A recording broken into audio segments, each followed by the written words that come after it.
బిడ్డను ఉల్లోయ్యం యువరాదయ్యా ఇచ్చే కయ్యనేనయ్యా అల్లునికి ఇచ్చిన అప్పు మళ్ళా అడగరాదయ్యా అడుగుతే చేతికి రాదయ్యా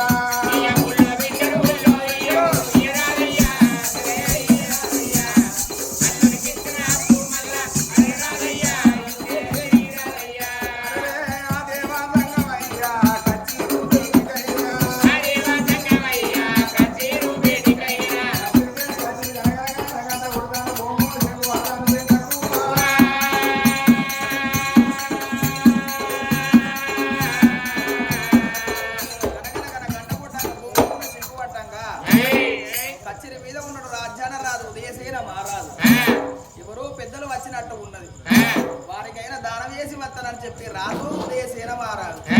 రామ రామ సీతారామ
అయ్యా మా రాజ్యం పేరైనా గాని కూతురునగర పట్నం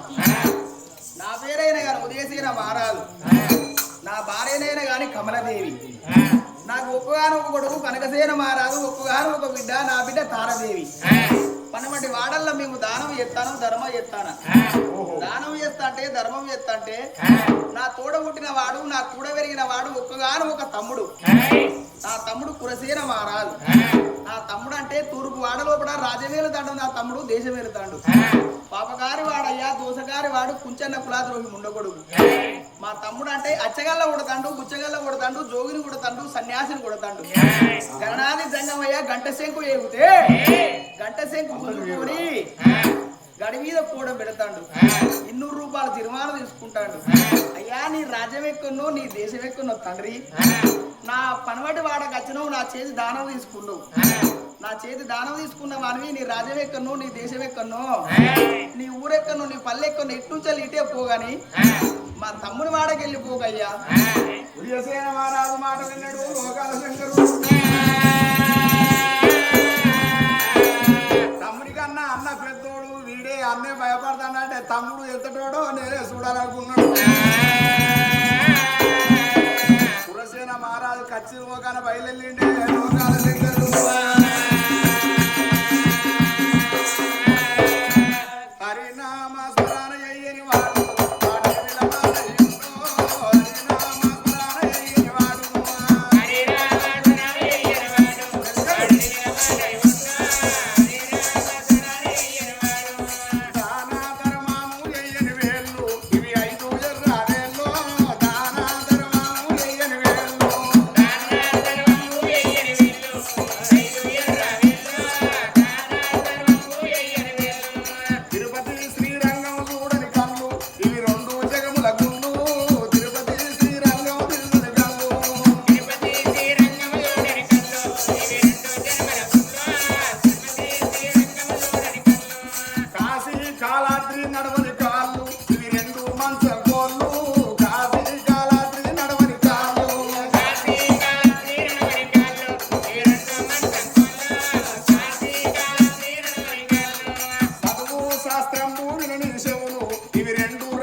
కుందేలు వచ్చినట్టుగా ఎవడు వాడు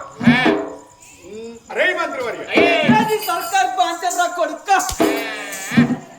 కొడుకు నేను అరణి కొడుకు మా చిన్న కొడుకుల బామ్మారి చిన్న కొడుకు బామ్మారి అవుతారా తమ్ముడు అవుతాడు కానీ అరే గట్ల కాదయ్యా చిన్న ఆయన కొడుకుల బామ్మారితో అంటానా మీ తమ్ముడు బామ్మారి ఏంది వాడేది కాడికి వచ్చింది ఓ వాడేది కాడికి వచ్చింది అయితే ఇక అన్న గోసేవలు చెప్పుకోవాలి అయ్యా మొన్న పోయిన వానింటికి ఇక వానింటికి పోయినాక మా బామ్మది కళ్ళ చూసిండు మా శ్రీధర్ బావ రాక వచ్చిండు మా బావాళ్ళు అన్న వచ్చిండు అని ఇక పేయిండు తలలో తీసుకపోయిండు తాళ్ళలో తీసుకపోయి మంచిగా తెల్లగల్లా ఆగిచ్చిండు తెల్లగల్లా ఆగినాక ఆయన కడుపు ఉబ్బింది అరే బామ్మది కడుపు ఉబ్బింది అని అన్న ఏ బావా నువ్వెందుకు బాధపడతా అన్నాడు మళ్ళీ ఎర్రనే ఇక ఫుల్ బాటిల్ తీసుకున్నాడు ఫుల్ బాటిల్ సేవక్క ఆపద ఆయన వేవు అన్నాం వేవు అన్నాక మళ్ళీ నాకు కొంచెం సరిపోలే మీటర్ చూపెడతలేదు ఎట్లా బామ్మది అంటే మళ్ళీ ఒక్క చెరొక్క 3 బీర్లు ఆయన 3 బీర్లు ఆయనక ఇక మళ్ళీ ఏం చేసి చికెన్ తీసుకున్నాడు కిలో అంతా ఇక ఇంటికి తీసుకుపోయిండు ఇక ఇక్కడ ఆదికొచ్చిండు అయ్యా అరే గిట్ల కథ విని నా చేస్తా మళ్ళీ అన్నం తినంగా ఆ చేస్తా మళ్ళా తొట్టి కొంగని ఆ చేస్తాను అయ్యా అరే బాగి తీరదా అయ్యా తిన్నోనే పేరు అక్కడ ఆ చేస్తే అల్లక కత్తది అయ్యా అరే మంత్రి మన గురించి తెలుసో తెలియదో ఎవడో వాడు ఎట్టోడా వాడు పిచ్చోడా మన ఇంటి మన కచ్చిన ముందరికి వచ్చేనా గనగన గంట కొడతాడు బొమ్మను చెక్కు పడతాడు వానికి గంట సప్పు తింటాడు నా చెవులు అటువంటి మాత్రం గువ్వలు వలిగిపోతాను అరే ఏ విధంగా వెళ్ళిపోయి వాడు పెద్ద మనిషిని ఎక్కున్నాడు కొద్దిగా మర్యాద పూర్వకంగా వెళ్ళిపోబిడ్డని చెప్పిరా అయ్యా నువ్వు ఎందుకు బాధపడుతున్నావు అయ్యా నేను పోతా అచ్చా సంగమైన వెళ్ళకూడదు తాగు అని కిందన్నా మంత్రి వాడు చూడు సంగమని వచ్చిండు మా కచ్చిన కడ గణ గణ గణ గణ గంట ఊపుతాను కచ్చి నుంచి సంగమని వెళ్ళ కొడతానా అని అల్లనే రాని అల్లనే రాని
పక్కిటి రాస్కెల్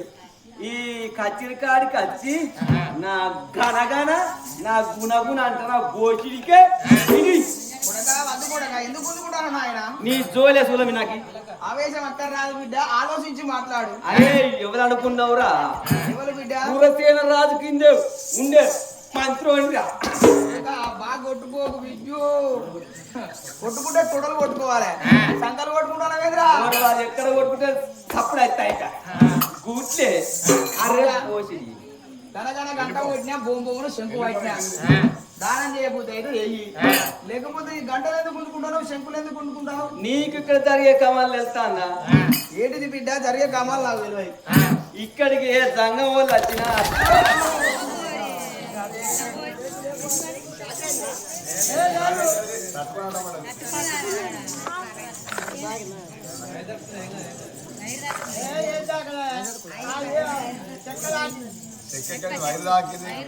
చెప్పులు ఇరిగిందన్నాడు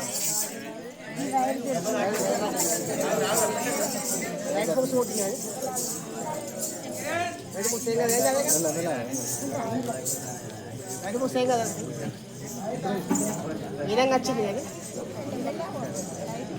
అది కూర్చొని వచ్చింది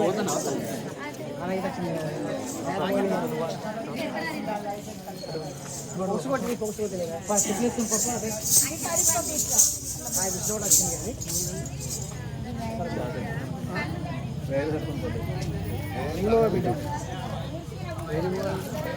యూట్యూబ్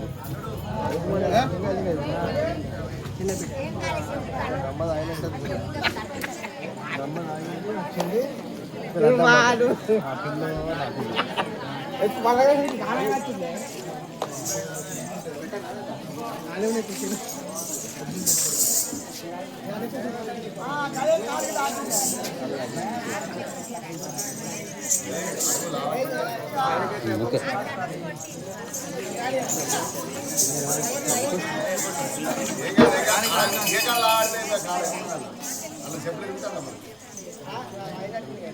వెహికల్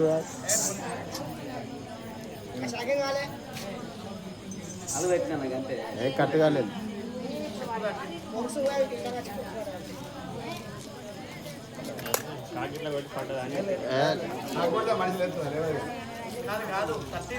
చెప్పులా కాళ్ళ కట్టిందన్నాడు రాకుండా ఆట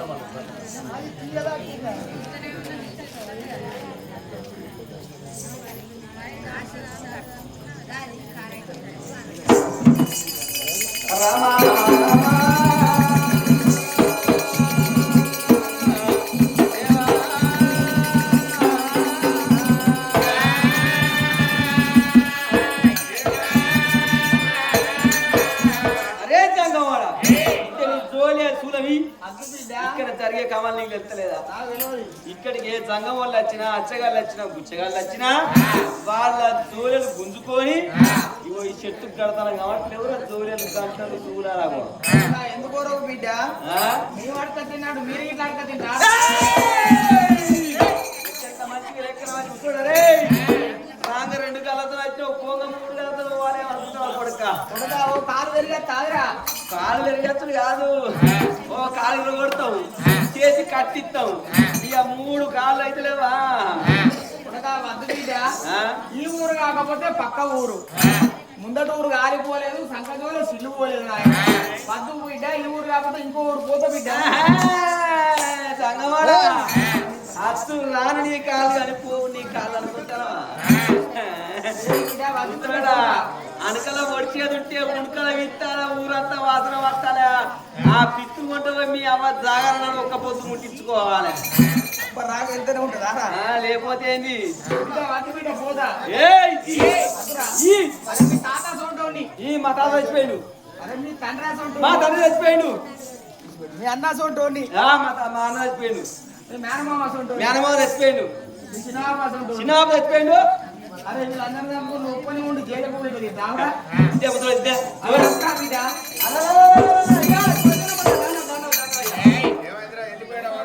వెళ్ళిపోడు ఎక్కడ అయ్యా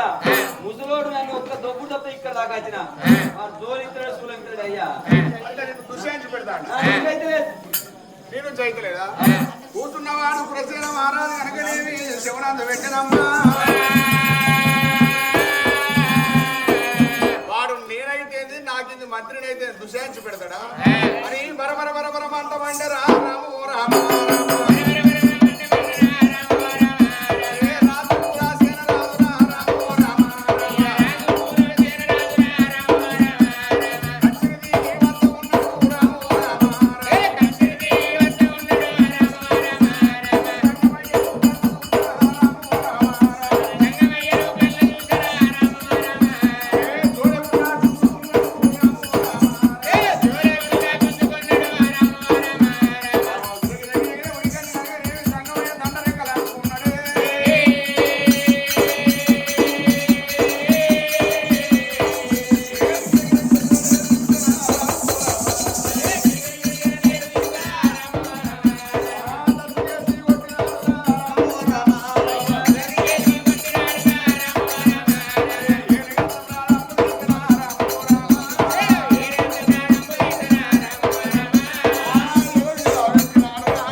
కాబట్టి మారు మారు దెబ్బలు కొడతాడు కొడక కురసేన రాజా నీ ఊరికొచ్చి నీ కచ్చిరి గాడికొచ్చి నాయనా నీ ఇంటికొచ్చి నీ ఇలవేమి తిన్నా నీ బలవేమి తిన్నా నన్ను కొట్టుడు నాయవేల కొడక చిన్ని చిన్ని మొక్కల్లారా తిరుమల్లే జాతి తినబోయి ఉన్నారమ్మ మరమల్లే జాతి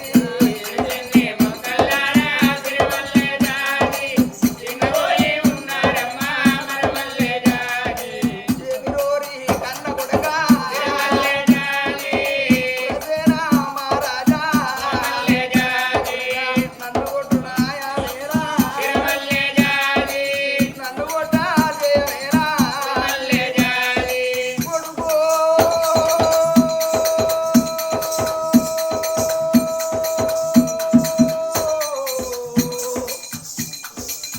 కొడుక కురసేన రాజా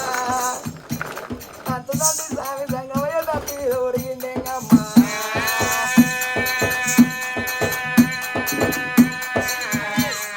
స్వామి సంగమయ్య ఏమనుకుంటాడు కొడక కురసేన మహారాజా అచ్చగల్ల కొడతారు కొడక బుచ్చగల్ల కొడతారు జోగిని కొడతారు సన్యాసిని కొడతారు రా నాయన గది కాదు బుద్ధి గిదని చెప్పుదామని గిది కాదు బుద్ధి గదని చెప్పుదామని కొడుకు భూలోక నగరం ఎన్ని వద్దరా నాయన కొడక మారు మారు దెబ్బలైనా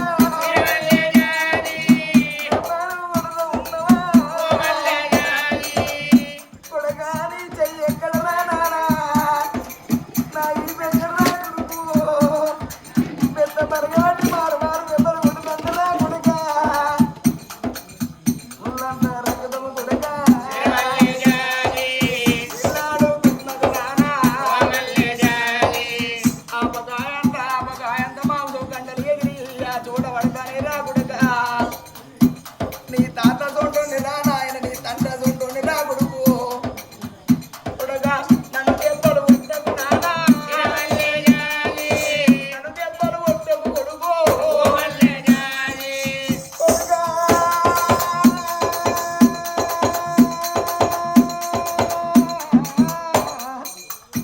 కొడక కురసేన రాజని అంతదండి స్వామి సంగమయ్య చూడెత్తి దండ పెడతాండి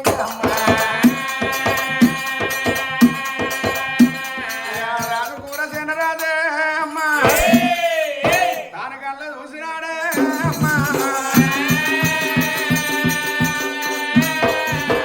ముసలి సంగమోడు వీడెంత వీని లెక్కెంత నేను కురసేన మారరాజు అంటే నా లెక్కెంత నా పరువెంత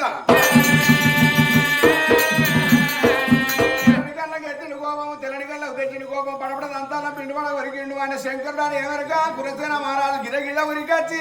అమ్మా ఎదురు వచ్చిన దారికి సత్యనాడే అమ్మా లోకాల శంకరుడు కొడుకు రాజు ఈ కురసేన మారుతాడు కాలి తరినాక నా ఈ జీవి ఎందుకు అనుకున్నాడు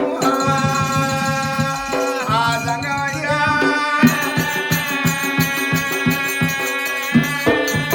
అయ్యది ఆపకాంత ఆత్మజీవి అమ్మా అయ్య పొందులకెళ్ళి బయటికి వచ్చిందే అమ్మా ఆపకాంత ఆత్మజీవి బయటికి వెళ్ళిపోయింది గగన మార్గాల మీద తిరుగుతున్నది కురసేన మహారాజు కనుక నేను ముసలోడు సత్యనా బతికనా అనుకోని మరి అటువంటి ప్రాణం మీద ఉన్నదని ముక్కుగాడ మాత్రం వేలు పెట్టి చూడలేదు కాలుతోటి మాత్రం మన ముక్కుగాడ పెడితే వీడు గాలి ఎత్తలేదు అంటే వీడు ప్రాణం పోయింది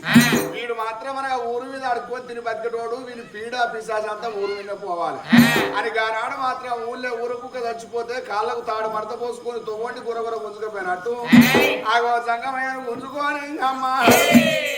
వెళ్ళిపోతా ఉన్నాడే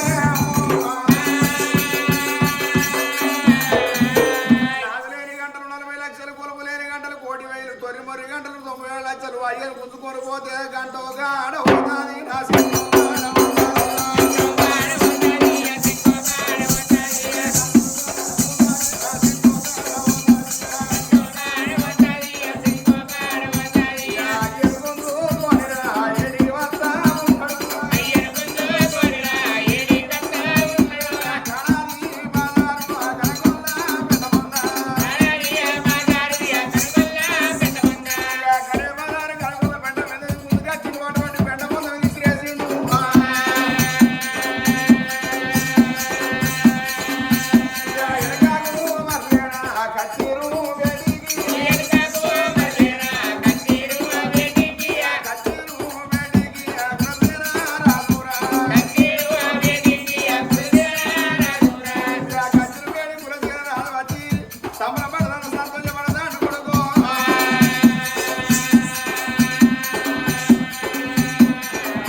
కన్నమ్మ ఇక్కడ ఉండగానే కత్తిరికాడ కనుకనేమి ఉదయసేన మహారాజు రణవరణమంట రాజ్యం వెళ్ళి నువ్వు ఊరేద రాదు ఉత్తముడైతే బాలు మొగినట్టు ప్రజలు ఉంటారట అదే రాజ్యం వెళ్ళినటువంటి లంగైనట్టు అంటే గాలికి పాతిన గడ్డపారలే కొట్టుకపోతాడు మరి ఉదయసేన మహారాజు రాజ్యం వెళ్తా అంటే సుభిక్షణమైన దేశము సుందరనందన ఉద్యానవనం పాడి పంటలతోటి ప్రసన్నంగా ఉన్నది నెలకు 3 వారాల గుర్తున్నది నేత్రమైన దేశం దానం చేద్దామంటే దరిద్రుడే కరువైపోయిండు మరి అటువంటి మిట్ట మధ్యాహ్నం అవుతుంది నేను కనుక నేను ఇంటికి వెళ్ళిపోయి అన్నం తిని వస్తాను రాజే కాని రైతే కాని ఆడదాని చేతి అన్నానికి ఆశపడతాడ ఆడవాళ్ళదేమో పెట్టుక తినే గుణము మూవందేమో అడక తినే గుణము రాజాది రాజు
భార్య చెప్పుకోవాలన్నారు బామ. ఎట్లు బండి ఏకమైతే గట్టెక్కవచ్చు, గట్టు మీద ఉన్న గట్టెల కింద వేయవచ్చు. భార్య భర్తలు ఏకమైతే బ్రహ్మలోకం మెచ్చుతారు, సతిపతులు ఏకమైతే స్వర్గలోకం మెచ్చునమ్మా. కనగుడ్డు లాంటిది భార్య, కంటి రెప్ప లాంటి వాడు భర్త అన్నారు.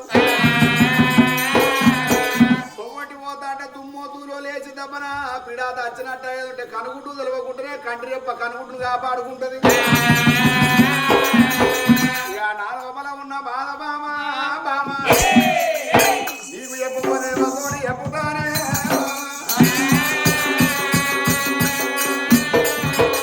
అలా పొద్దుగల కనుక కనుకనేమి అటువంటి ఒక విధి పెద్ద మనిషి పండు ముసలి జంగమయ్య నా కచ్చిరు వేడిగా వచ్చిండు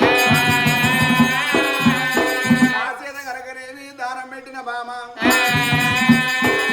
అయినా నీకు తిరగబుద్ధి ఉంటే ఇంకో 4 ఇళ్ళు ఈ పనమటి వాడలో తిరుగు కానీ తూర్పు వాడ పోకని చెప్పిన తూర్పు వాడ కనుకనేమి ఆ జంగమయ్య వెళ్ళిపోయినట్టున్నది నా తమ్ముడు కులసేన మహారాజు పాపగారి వాడు దోసగారి వాడు జంగమయ్యను కొడతాను వేసిండు జంగమయ్య ప్రాణం పోయినట్టున్నది కనకొండ పెంట పంద మీద పడిపోయి ఉన్నాడే